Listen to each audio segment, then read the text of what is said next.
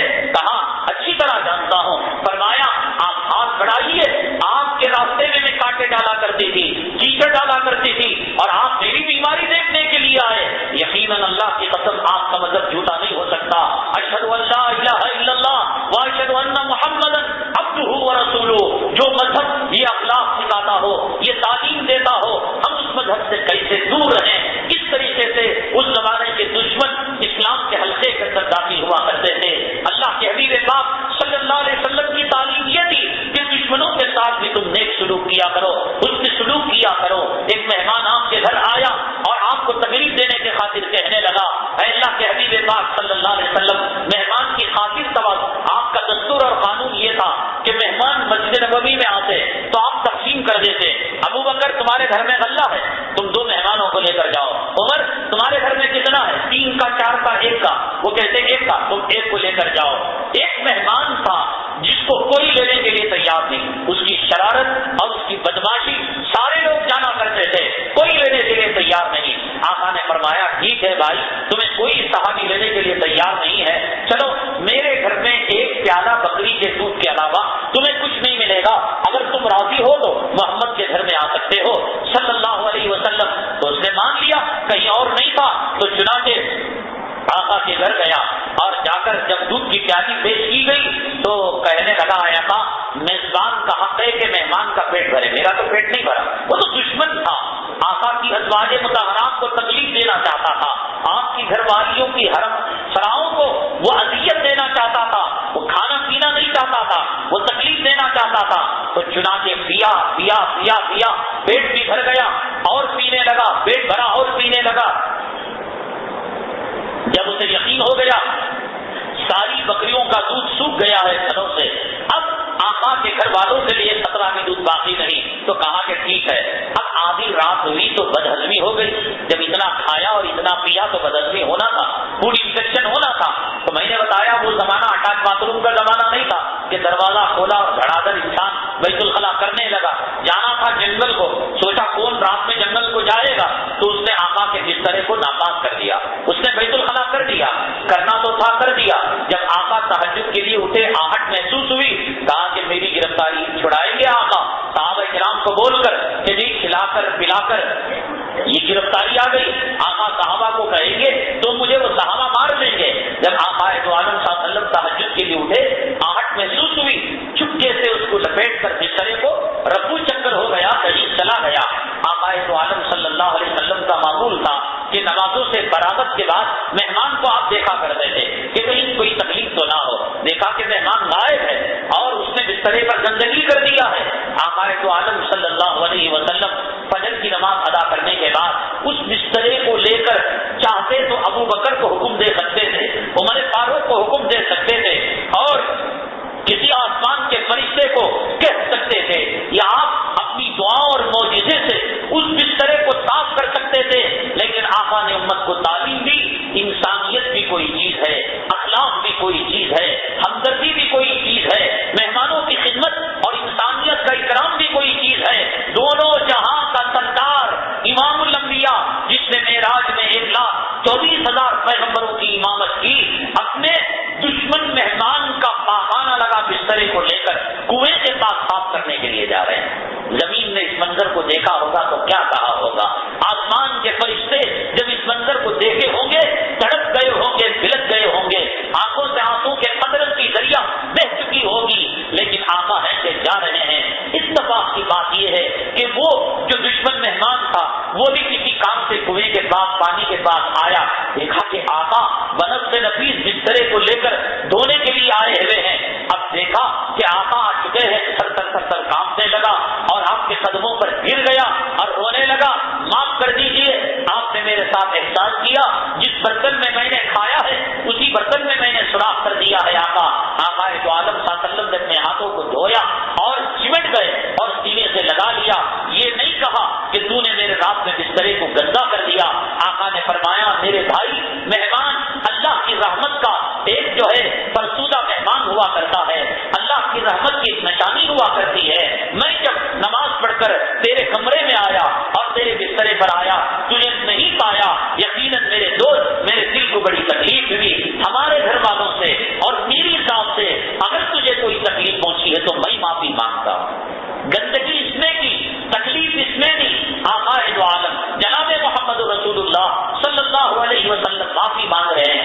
جب نے دیکھا سمجھ یہ رہا تھا کہ آقا مجھے سولی پر چڑھا دیں گے، آقا مجھے صحابہ کرام کے حوالے کر دیں گے، صحابہ میری ٹکا بوٹی کر کر کتوں کو ڈال دیں گے، لیکن آقا نے کہا میرے بھائی اگر میرے عمل سے، میرے گھر والوں کی ذات سے اگر تجھے کوئی تکلیف ہو تو معاف کر دینا۔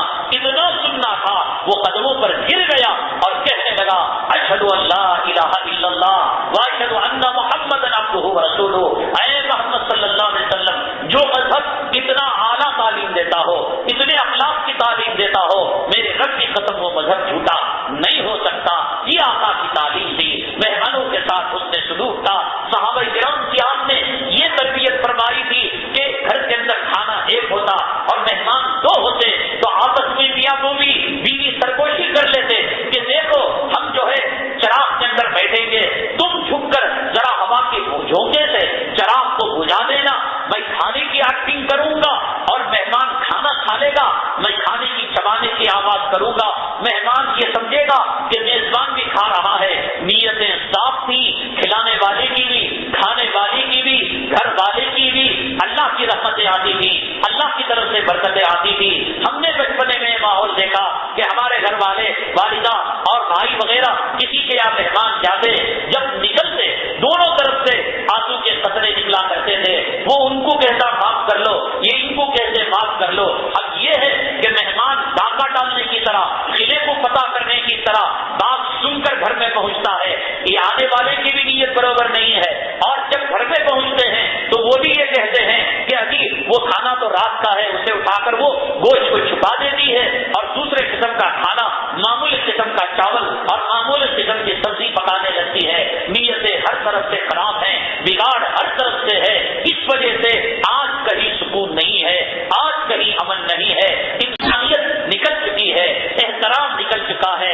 ماں باپ اولاد کے لیے جی رہے ہیں، اولاد ماں باپ کے لیے جی رہے ہیں، دنیا میں انسان نام کی کوئی چیز نہیں۔ جو مذہب جانوروں کے ساتھ حسن سلوک کی تعلیم دیتا ہو، جو مذہب کتے اور خنزیر کے ساتھ ہواؤں میں اڑنے والے پرندوں کے ساتھ نیکی کی تعلیم دیتا ہو، آج اس مذہب کے ماننے والے خون کے پیاسے ہو چکے ہیں، درندے ہو چکے ہیں، اللہ کی قسمیں کھا کر زمینیں ہڑپ رہے ہیں، جائیداد ہڑپ رہے ہیں، جھوٹی رسیدیں بنا کر اللہ کے نام کا مال کھا رہے ہیں۔ میں تو 1000 مرتبہ یہ بات کہتا ہوں کہ آج نہ داڑھی والوں پر اعتبار ہے، نہ چلے اور جماعتوں والوں پر اعتبار ہے، نہ مولویوں پر اعتبار ہے۔ اب تو لوگ دھوکہ حضرت جبرائیل کو بھی دے دیں گے، اب تو لوگ دھوکہ، اللہ بھی رومال پہن کر داڑھی رکھ کر دنیا میں آ جائے تو لوگ اللہ کو بھی دھوکہ دینے سے پیچھے نہیں ہٹیں گے۔ حل من مزید جو جہنم کی پکار ہے، حدیث پاک میں آتا ہے اللہ تعالیٰ جہنمیوں کو جب جہنم کے اندر ڈال دیں گے تو جہنم اللہ سے کہے گی میرا پیٹ نہیں بھرا، اور بھی دے، اور بھی دے، اور بھی دے۔ آج ہر انسان، ہر مسلمان کا پیٹ جہنم ہے۔ صبح میں کاروبار 7-10 بجے تک کر کے آ جاتا ہے، دوپہر میں کپڑوں کا کاروبار کر لیتا ہے، سائڈ میں گھر کی بروکری کا کاروبار کر لیتا ہے، بچے گاڑیوں کی جو ہے بروکری کا کاروبار کر لیتے ہیں، کرایہ آتا ہے اور شیئر ہولڈر ہے، وہاں سے منافع آتا ہے، بینک سے فکسڈ ڈپازٹ کا پیسہ آتا ہے۔ پہلے گھر کا بڑا ایک کماتا تھا، 17 کھاتے تھے، خاندان والوں کو پالا جاتا تھا، عید میں تحفے تحائف لیے جاتے تھے، دیے جاتے تھے، گھر میں عمدہ پکتا سارے گلی والوں کو اور سارے محلے والوں کو طبق کے اندر اوپر سرپش اڑا کر ایک دوسرے گھروں کو کھانا پہنچایا جاتا تھا۔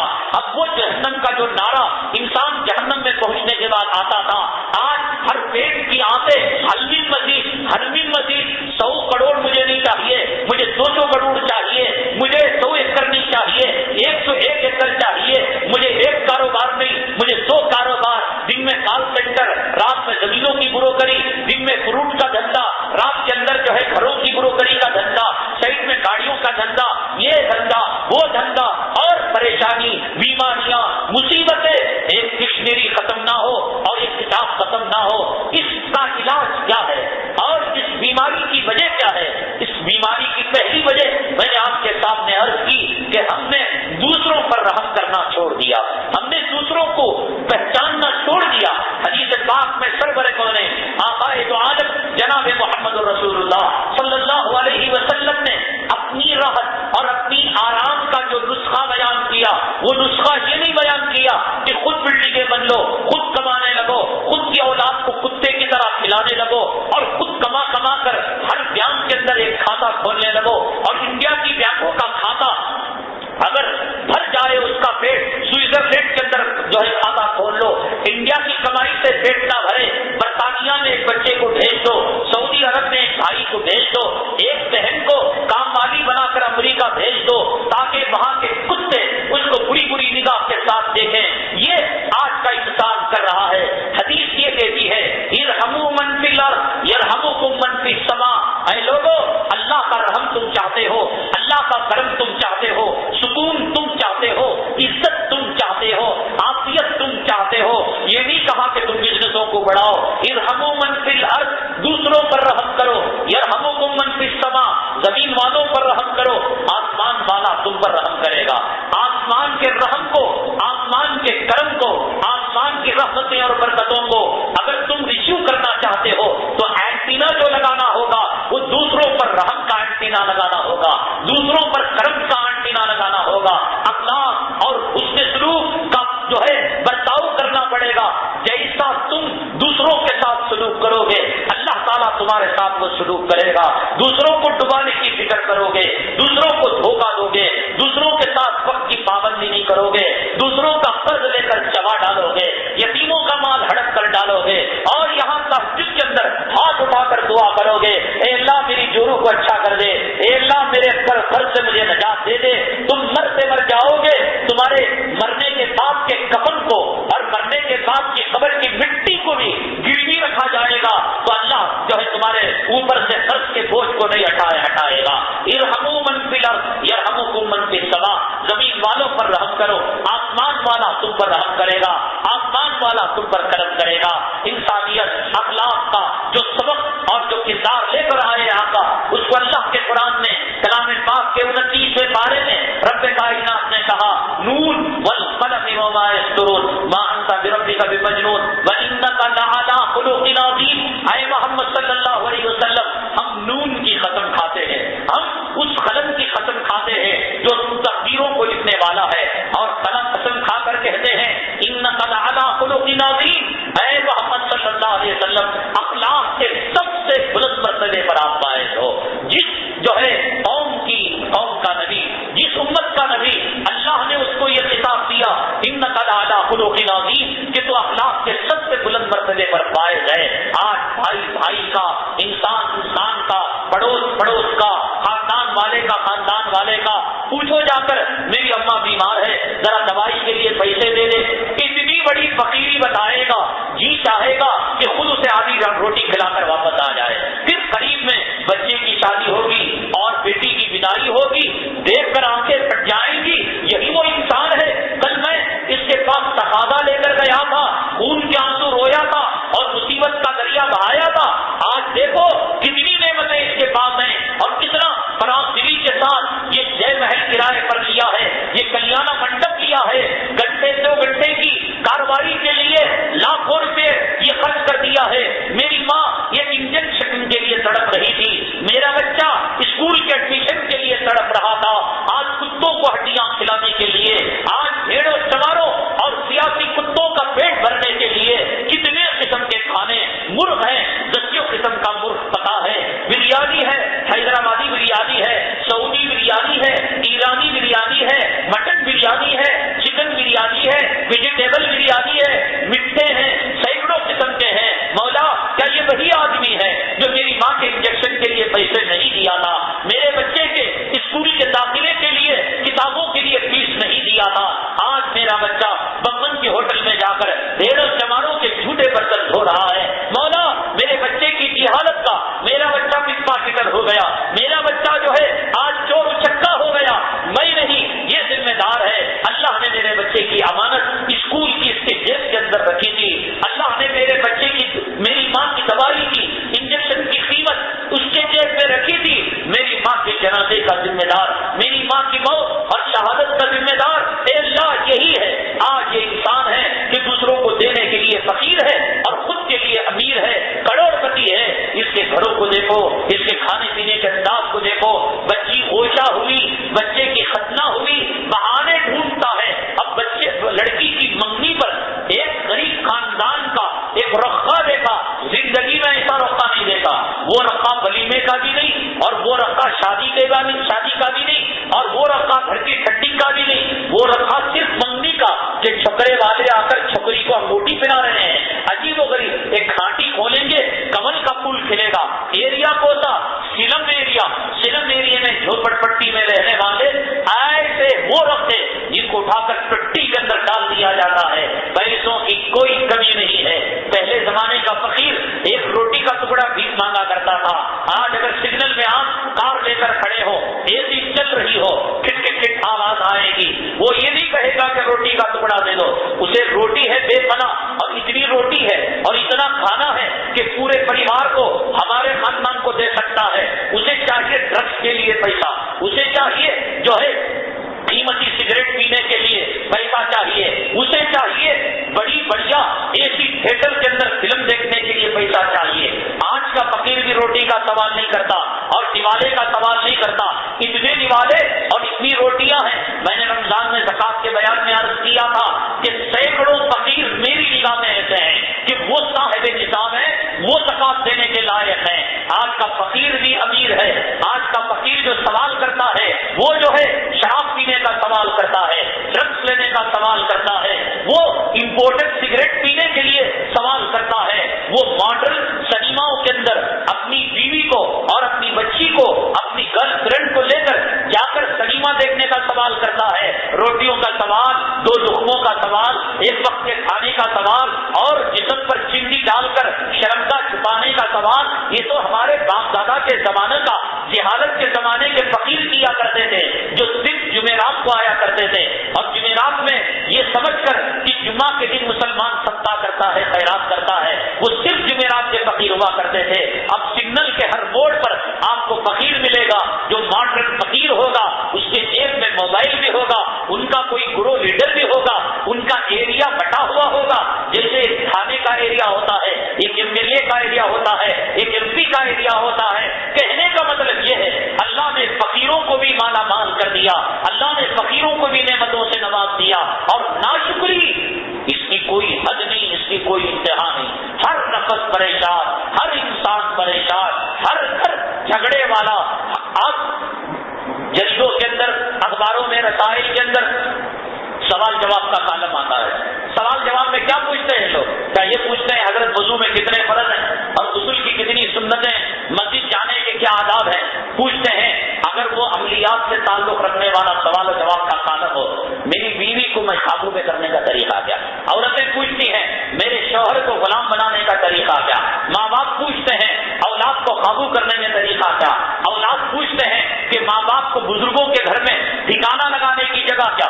جو ماں باپ اپنی اولاد کو خون جگر دے کر سنجا تھا، جس ماں نے اپنے پیٹ کے اندر 9 مہینے رکھ کر خون سے پالا تھا، یہ بڑا ہو کر لئی مار کر شادی کرتا ہے اور اس جوڑو کا غلام بن کر اور اس لڑکی کا حیض و نفاس چاٹ کر کہتا ہے کہ دنیا بھر کے بوڑھے چلے گئے، یہ لائق ہے نالائق بوڑھا رہ گیا۔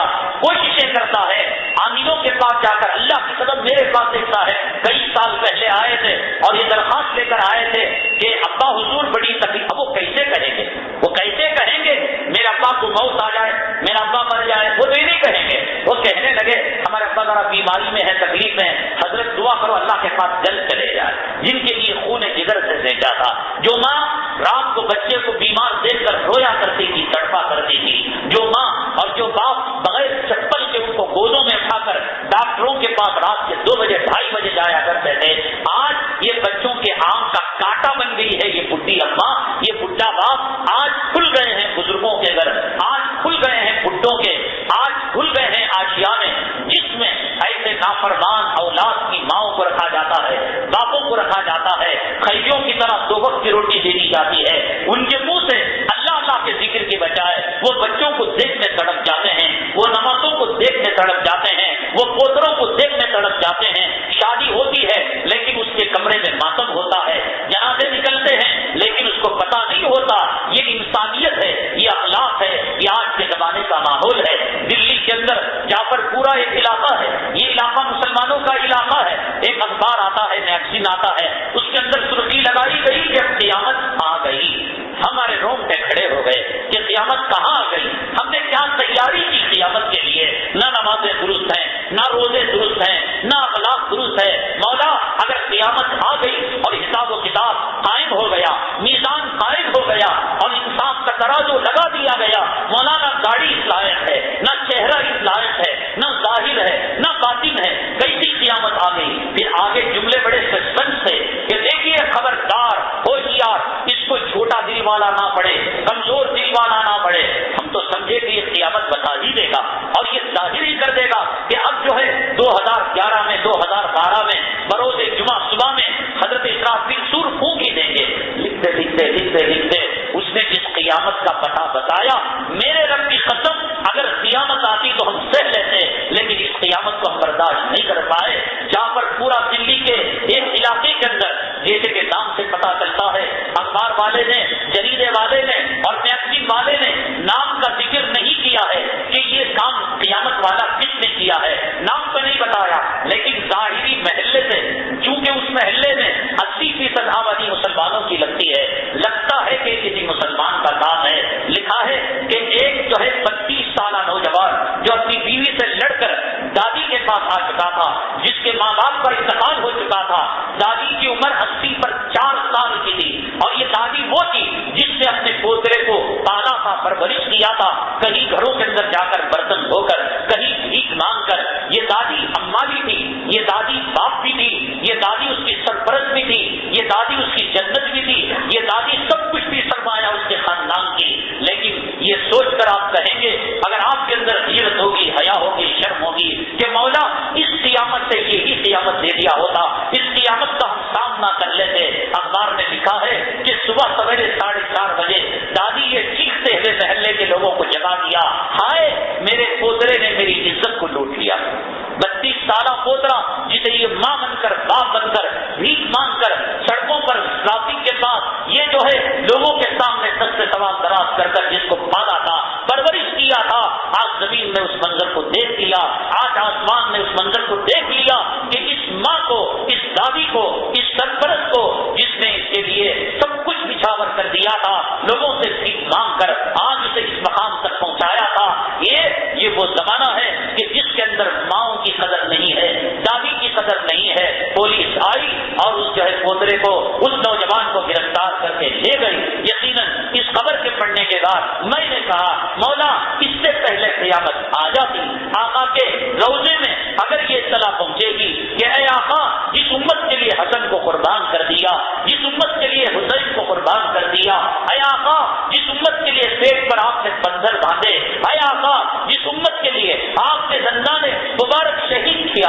اے آقا جس امت کے لیے آپ کی بیٹی حضرت زبیرہ شرمگاہ کے اندر تلواریں کی بچے برداشت کر کر اس نے جام شہادت نوش کیا، آج اس امت کا پوترا اپنی دادی 84 سال کی، 80 پر 4 سال کی دادی جس کو گلی کے کتے بھی احترام کرتے ہوں گے، عزت کرتے ہوں گے، آقا کے دل کو کیا ٹھیس پہنچتی ہوگی اور آقا کے دل کو کیا جو ہے پہنچتا ہوگا، آپ اندازہ لگا سکتے ہیں۔ یہ ہے آج امت کی حالت، تو اللہ کا عذاب نہیں آئے گا تو کیا ہوگا؟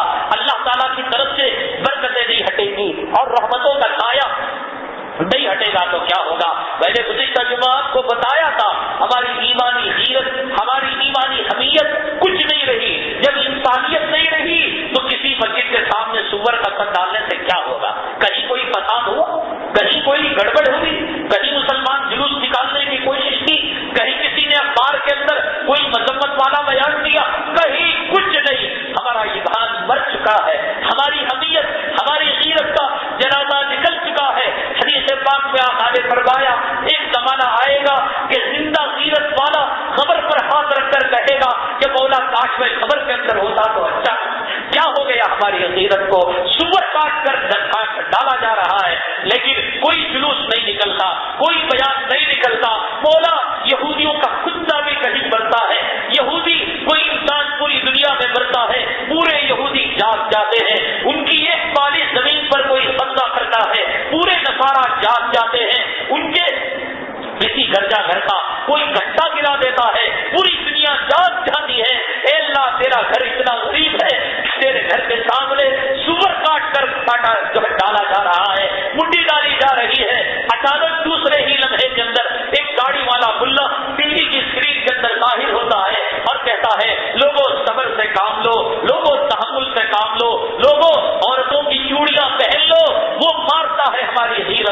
وہ نکالتا ہے ہماری حمیت کے جنازے کو. کہاں گئی ہماری غیرت, کہاں گئی ہماری حمیت؟ اسی بنگلور نے دیکھا تھا کہ ڈنگل ہراڑ کے اندر جب ایک کارٹون شائع ہو گیا تھا, نوجوان تو وہ تھا کہ سڑکوں پر آ گیا آقا کی حرمت پر جان دینے کے لیے, آقا کے نام پر اپنی جان کو قربان کرنے کے لیے, کہ صرف جو ہے اخبار کے اندر گندا مضمون آنے پر ایک وقت وہ تھا کہ نوجوان سڑکوں پر آ جاتا تھا اور نوجوان مرنے مٹنے کے لیے تیار ہو جاتا تھا. اگر کوئی یہ کہے گا کہ کرنے سے کیا ملے گا, صرف پولیس ہمیں مارے گی, ہمیں جیلوں کے اندر ڈالے گی, کیا نہ کرنے سے پولیس نے تمہیں معاف کر دیا ہے؟ کیا نہ کرنے سے تم جیلوں کے اندر نہ ہو؟ کیا تم نہ کرنے سے لاک اپ کے اندر جوتے نہیں کھا رہے ہو؟ کیا تم نہ کرنے سے پولیس ہمارے علماء کو پیشاب نہیں پلا رہی ہے؟ کیا نہ کرنے سے حیدرآباد کے نوجوانوں کو الٹا لٹکا کر جو ہے ان کی پیشاب کی جگہ کرنٹ کے جھٹکے نہیں دے رہی ہے؟ کیا بچ گئے ہم پولیس کے ظلم سے؟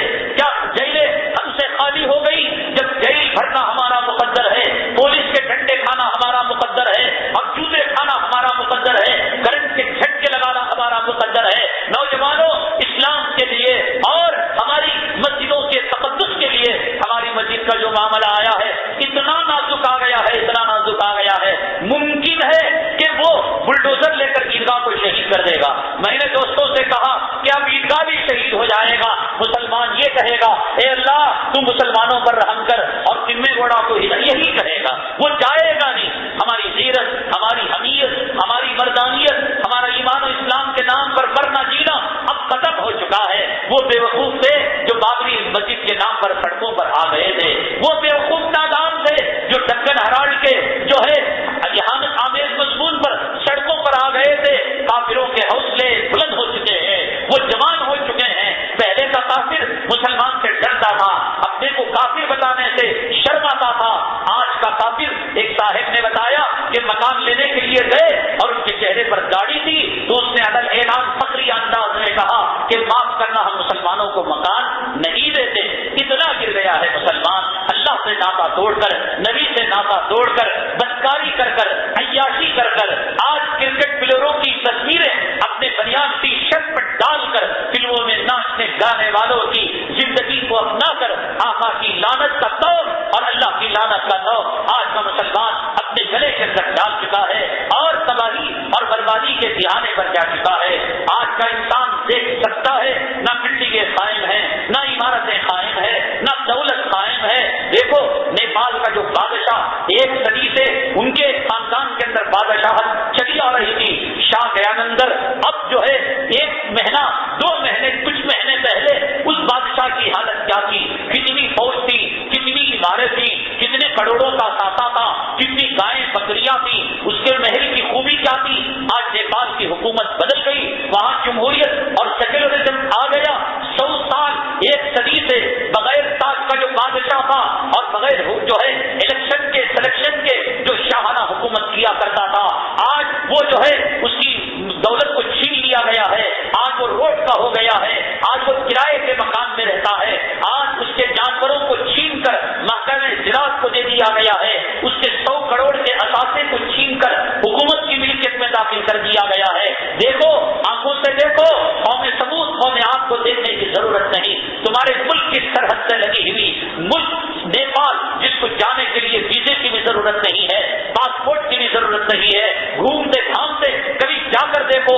جو کل کا بادشاہ ہے آج کرائے کے مکان میں رہتا ہے, کل کا بادشاہ شاہانہ محل اس کا چھن چکا ہے, کل کا بادشاہ آج کرائے کی ٹیکسی کے اندر جاتا ہے. یہ دنیا ہے. بتلک الایام نداولها بین الناس. اللہ کہتے ہیں کہ کل دینے والا آج لینے والا بن جاتا ہے, کل کا صحت مند آج بیمار بن جاتا ہے, کل کا امیر آج کا فقیر بن جاتا ہے, کل صبح میں رہنے والا آج مغرب میں اس کی نماز جنازہ ہوتی ہے. اس زندگی کا, اس مال کا, اس دولت کا, ان گدیوں کا کوئی اعتبار نہیں ہے. وللہ عزت ولرسولہ, عزت اللہ کے لیے اور عزت اللہ کے رسول کے لیے ہے. میں آپ کو گزشتہ جمعہ عرض کیا تھا کہ ایک وقت کا گورنر تھا, لیکن وہ گورنر بغداد کی گلیوں کے اندر ایک وقت وہ آیا کہ بھیک مانگنے لگا.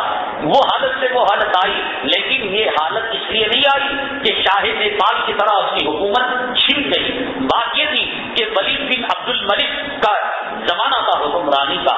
اس زمانے کے اندر دور دور تک اسلامی پرچم لہرایا گیا تھا اور اسلامی مملکت وسیع ہو چکی تھی، تو ولید بن عبد الملک جو حکمران بادشاہ تھا اس کو کمپلینٹ آئی گورنروں کی طرف سے کہ کچھ گورنر اپنی رعایا کے ساتھ اچھا سلوک کرتے ہیں اور کچھ گورنر بہت ظلم و ستم کرتے ہیں اور ناک میں انہوں نے دم کر رکھا ہے۔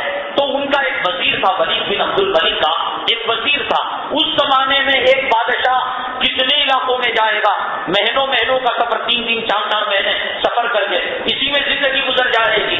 تو ولید بن عبد الملک نے کہا کنٹرول میں لانے کے لیے بادشاہ اپنے فرما رواؤں کو یہ حکم تم جاری کر دو کہ گورنروں کو بادشاہ انعام سے نوازے گا، سارے گورنر بادشاہ کے محل میں جمع ہو جائیں، جس کی کارکردگی اچھی ہوگی بادشاہ اسے انعام سے نوازیں گے۔ تو چنانچہ سارے گورنر آ گئے، بادشاہ جس کی کارکردگی اچھی تھی اس کو انعام سے نوازا اور جس کو انعام نہیں ملا وہ سمجھ گیا کہ بادشاہ مجھ سے خفا ہے۔ پھر دوسرے دن بادشاہ نے ان لوگوں کو جن کو گرین لباس گویا گرین کارڈ دیا، وہ گرین لباس ہریا لباس اس بات کی علامت تھی کہ وہ بادشاہ سے جب چاہے مل سکتے ہیں، کوئی دربان اور کوئی وزیر ان کو درمیان میں نہیں آ سکتا۔ ان لوگوں کی اس نے دعوت کی، ولید بن عبد الملک نے دوسرے دن جن لوگوں کو انعام ملا، انعام یافتہ گورنروں کی دعوت کی، دعوت کے لیے بیٹھے ہوئے تھے، بادشاہ ان کو خطاب کر رہا تھا۔ تو اتنے میں ایک گورنر کو چھینک آئی۔ اب چھینک جو آئی تو ناک میں کبھی کبھی رنگ آنے لگتا ہے، اس نے بہت کوشش کی اس کے چھینک کو دبانے کے لیے، لیکن جو ہے وہ چھینک آنی ہی تھی، ناک میں گندگی آ گئی۔ اب دیکھا ادھر ادھر کچھ بھی نہیں ہے، تو بادشاہ نے جو ہریا لباس گرین کارڈ کا جوڑا پہنایا تھا اس طرح سے اٹھا کر اسے ناک صاف کر دیا۔ بدقسمتی کی بات یہ تھی کہ ولید بن عبد الملک اسی وقت اس کو دیکھ لیا جب یہ اس سے جو ہے ناک صاف کر رہا تھا، خفا ہو گیا، میرے کپڑے سے شاہانہ خلط سے اور انعام کے جوڑے سے ناک صاف کرتا ہے، نکل جا مردود میرے دربار سے۔ مرتا کیا نہیں کرتا، ایک مجبوری تھی، وہ نکل گیا۔ آئی گئی بات، مجلس ختم ہو گئی۔ دوسرے دن نہامن ایک علاقہ ہے، وہاں کے گورنر نے بادشاہ کو پیغام بھیجا کہ بادشاہ جہاں بنا نہامن کے گورنر آپ سے کچھ بات کرنا چاہتے ہیں۔ اچھا ٹھیک ہے، آئیے تشریف لائیے۔ وہ نہامن کے گورنر آئے، ان کا نام تھا ابو بکر شبلی۔ آنے کے بعد انہوں نے کہا بادشاہ اگر تمہیں دیکھو چھینک انسان کے اختیار میں ہے یا اختیار سے باہر ہے، تم لا سکتے ہو چھینک کا؟ نہیں نا، وہ تو ایک اللہ کی طرف سے تھی، تو تم نے اس پر گرفت کیوں کی؟ اگر تمہیں گرفت کرنا بھی تھا تو تنہائی میں بلا کر سمجھاتے، دیکھو بھیا کہ یہ بادشاہ کے لباس سے ریٹ صاف کرتے ہو، تم تنہائی میں سمجھا سکتے تھے۔ ایک تو چھینک انسان کے قابو میں نہیں اور دوسرا تم نے سارے لوگوں کے سامنے ذلیل کیا۔ ولید بن عبد الملک جلال میں آ کر پوچھنے لگا کہ ابو بکر شبلی تم سے محاصرے کی بدبو آ رہی ہے، تم بادشاہ سے سوال جواب کرتے ہو، خبردار میں تمہیں ذلیل کر کے نکال دوں گا۔ ابو بکر شبلی نے کہا بادشاہ میں نکالنے سے پہلے نکلنے کے لیے آیا ہوں، تم نے کل جو اپنے درباری کو گورنر کو نکالا اللہ نے اس میں میرے لیے عبرت دے دی، سبق دے دیا، وہ یہ ہے کہ جب بادشاہ کے دیے ہوئے لباس کی ذرا سی بے قدری سے انسان وقت کے بادشاہ کے دربار سے نکلتا ہے، اللہ نے ہمیں انسانیت کا لباس دیا ہے، ہم اس کی ناشکری کریں تو ممکن ہے کہ رب العالمین ہمیں اپنے دربار سے نکال دے گا۔ مجھے سبق کل ہی مل چکا ہے، تھو ہے تمہارے لباس پر، لعنت ہے تمہارے عہدے پر۔ پھٹکار کر ابو بکر شبلی نکل گئے ولید بن عبد الملک کے دربار کو چھوڑ کر۔ نہامن علاقے کے بے تاج بادشاہ سے گورنر تھے، اب ان کو چسکا لگ چکا تھا اللہ والوں کا، اب ان کو احساس ہو چکا تھا اللہ کی انسانیت کے لباس کی قیمت کو وہ پہچان چکے تھے۔ اس زمانے کے اندر ایک بزرگ تھے اللہ والے حضرت سراج رحمت اللہ علیہ، ان کے پاس گئے اور کہا کہ میں اپنے دل کی اصلاح چاہتا ہوں، میں قلب کی صفا چاہتا ہوں۔ حضرت سراج رحمت اللہ علیہ ان کو کئی دن تک رکھا اور رکھنے کے بعد پوچھا کہ بھیا تم کیا کرتے ہو؟ کہنے لگے میں نہامن علاقے کا گورنر ہوں۔ تو کہا کہ ایک بڑا آدمی بڑے کارخانے میں اس کی صفائی ہوگی۔ اس زمانے میں بغداد میں بزرگ تھے حضرت جنید بغدادی رحمت اللہ علیہ، کہا کہ میرے کارخانے میں تمہاری انسانیت کے لباس کو صاف نہیں کیا جائے گا، اب چاہیے بغداد کے کارخانے میں خانقاہ ہے۔ یہ گئے بغداد کے اندر حضرت جنید بغدادی رحمت اللہ علیہ کے پاس، تو ان بزرگوں کا معمول تھا جب آتے لوگ کچھ نہیں کہتے، کچھ دنوں تک کھلاتے پلاتے سلاتے، نہ نماز پڑھواتے نہ ذکر کرواتے، وہ ماحول کو دیکھ کر خود بخود کرنے لگتے۔ کچھ دن بیت گئے، چلا بیت گیا، حضرت جنید بغدادی رحمۃ اللہ علیہ نے ابو بکر شبلی کو پوچھا، ابو بکر بتلائیے کیسے آنا ہوا، کون ہے، آپ کی تاریخ کیا ہے؟ حضرت ابو بکر شبلی نے کہا میں نہاون علاقے کا گورنر تھا، حضرت سراج رحمۃ اللہ علیہ کے پاس گیا، حضرت سراج نے آپ کے پاس بھیجا۔ او ہو گورنر ہو، بہت میل ہوگا، بہت گندگی ہوگی، دل میں بڑی خباثت ہوگی۔ تو اس زمانے میں گندک یہ جو تھا، گندک یہ جلانے کے کام آتا تھا، کوئلے کی قسم کا ہوتا تھا گندک۔ آج بھی گندک ملتا ہے جو ماچس کے اندر دیا سلائی میں استعمال ہوتا ہے، اس میں بدبو ہوتی تھی۔ حضرت ان کی تربیت کے لیے وقت کے گورنر کو گندک کے کاروبار میں لگا دیا کہ تم جاؤ بھی گجری کے اندر بازار میں گندک کی دکان کھول لو۔ اب یہ گندک بیچتے خریدتے، کپڑوں میں بدبو ہوتی، تو کہتے 1 سال تک ناک میں دم کر کر میں نے جو 1 سال گزارا۔ حضرت جنید بغدادی کے دربار میں آیا اور آنے کے بعد عرض کیا کہ حضرت میرا 1 سال بیت گیا۔ حضرت کہے گورنری کی بدبو ابھی دل سے نہیں گئی، تو گندک بیچتے ہوئے دنوں کو گن رہا تھا، جا اور 1 سال کر۔ اب اور 1 سال کے لیے لگا دیا۔ اب پھر جو ہے اب جب 1 سال بیتنے کے بعد 1 سال لگایا تو تربیت ہو چکی تھی، دنوں کو گننا چھوڑ دیا، سال سے زیادہ عرصہ ہو گیا۔ حضرت جنید بغدادی رحمۃ اللہ علیہ نے ان کو بلایا اور بلانے کے بعد عرض کیا کہ بھائی تم نے تو بتایا ہی نہیں کہ سال بھی بیت گیا۔ ہاں حضرت مجھے پتا ہی نہیں لگا۔ تو حضرت نے کہا ٹھیک ہے، ان کی کسی حد تک تربیت ہو گئی ہے۔ تو اس کے بعد حضرت جنید بغدادی رحمۃ اللہ علیہ نے کہا کہ بھائی تم کیا کر رہے تھے گورنری؟ اچھا تو ایک کام کرو، تم گندک کے کاروبار سے تو نکل چکے ہو، 2 سال 2.5 سال اس میں بیت گئے، ایک کام کرو اس وقت تک تمہیں میں اپنی مجلس میں نہیں بٹھاتا اور تمہاری تربیت نہیں کرتا جب تک کہ تم ان مراحل سے نہ گزرو۔ کہا کہ حضرت بتائیے کیا حکم ہے؟ کہا کہ جس علاقے میں تم گورنری کیا کرتے تھے، کاسے فقیری لے کر، بھیک مانگنے کا کٹورا لے کر گھر گھر جا کر تم بھیک مانگنا۔ اب وہ گئے، ابو بکر شبلی جا کر کنڈی کٹکٹا، اللہ کے نام پر دے دو بابا۔ ہاں گورنر کل تو فیصلے کرنے والا، حکومت جمانے والا، آج بھی مقصد نکل جا میرے دربار سے۔ ان کو دیکھ کر لوگ گالیاں دیتے، عام طور سے آدمی سیاسی لوگوں کو گالیاں، پولیس والوں پر پتھراؤ، ان کے خلاف دل کے اندر بھڑاس ہوتی ہے اور موقع ملنے پر نکال دیا کر۔ ہاں تو ہر کوئی گالی دیتا، ہر کوئی ان کو برا بھلا کہتا۔ پھر جب سارے دن اور ہفتے بھر کی کمائی کٹورے میں ہوتی اور حضرت جنید بغدادی کے دربار میں پیش کرتے، حضرت کہتے کہ خبردار 1 لقمہ نہیں کھانا، پورے فقیروں کو تقسیم کر دینا۔ کرتے کرتے کرتے 1 سال 2 سال کا عرصہ بیت گیا، تب حضرت جنید بغدادی رحمۃ اللہ علیہ اور اس کو بلا کر سینے سے لگا لیا اور لگانے کے بعد کہا کہ ایک شرط اور بھی ہے، تمہیں جو ہے میرے درخواست کیا ہے؟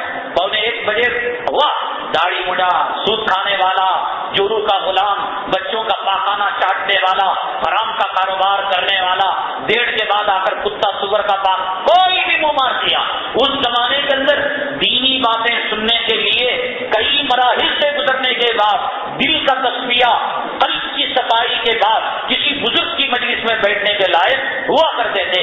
حضرت ابو بکر شبلی وقت کے ولی بنے اور اتنے ولی بنے ان کے سامنے اگر کوئی اللہ کا نام لیتا تو حضرت ابو بکر شبلی اس کے منہ کو، اس کے سینے کو سینے سے لگا لیتے، منہ میں مٹھائی دیتے، شکر دیتے، پوچھتا کہ حضرت کیوں شکر کھلا رہے ہو؟ تیرے منہ سے میرے محبوب کا نام نکل رہا ہے، تیرے منہ سے میرے اللہ کا نام نکل رہا ہے۔